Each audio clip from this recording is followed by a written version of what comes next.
तीन टाकी प्रवेशद्वारासमोर दरवर्षीप्रमाणे यंदाही वॉल दुरुस्ती सुरू केली आहे. यामुळे रस्ता, पदपथ सर्वच ठिकाणी मातीचे ढिगारे उभे राहिल्याने पादचाऱ्यांना पदपथाचा वापर करता येत नाहीये.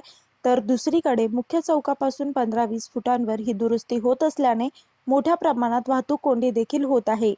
दुरुस्ती करताना माती टाकण्यासाठी जागा असताना देखील रस्ता आणि पदपथावर माती टाकल्याने गेल्या 8 दिवसांपासून नागरिकांना हा मनस्ताप सहन करावा लागत आहे. कोपरखैरनेत सर्वाधिक पाणी पुरवठा 3 टाकी सेक्टर 17 येथून केला जातो.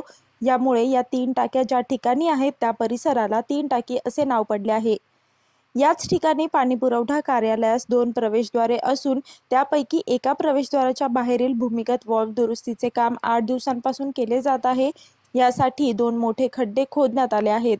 धक्कादायक बाब म्हणजे या ठिकाणी असणाऱ्या वॉल्वमधून कायम गळती होत असते. वर्षातून किमान 2-4 वेळा त्याची दुरुस्ती केली जाते. एखाद्या ठिकाणची अशा प्रकारे वर्षातून किमान 2-3 वेळा दुरुस्ती केली जात असली तरी पाणी गळती कायम अशी स्थिती कदाचित फक्त याच ठिकाणी होते. यावेळी मात्र मोठ्या प्रमाणात दुरुस्ती काढल्याचे चित्र दिसून येत आहे. त्यामुळे निदान आता तरी कायमस्वरूपी दुरुस्ती व्हावी अशी आशा व्यक्त केली जात आहे.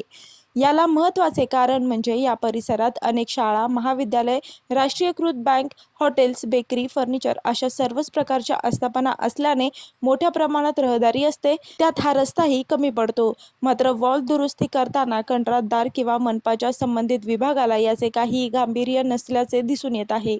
कारण वॉल दुरुस्ती करताना अर्ध्या रस्त्यात मातीचे ढिगारे आहेतच, याशिवाय पदपथावरही मातीचे ढिगारे एवढे टाकण्यात आले आहेत की चालणे देखील शक्य नाहीये. यामुळे गर्दीच्या वेळी प्रचंड वाहतूक कोंडी होते.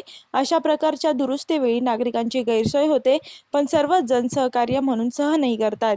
मात्र या ठिकाणी 4 पावले लांब म्हणजे प्रवेशद्वाराच्या आत जर खणलेली माती टाकली असती तर पदचाऱ्यांना सहज पदपथाचा वापर करणे शक्य झाले असते.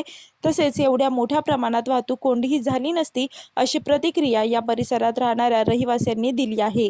याबाबत कोपरखैरणे विभाग कार्यालयातील संबंधित विभागाला विचारणा केली असता योग्य ती पावले उचलण्यात येतील असे उत्तर देण्यात आले आहे. मी वर्षा काटेकर, योद्धा न्यूज, नवी मुंबई.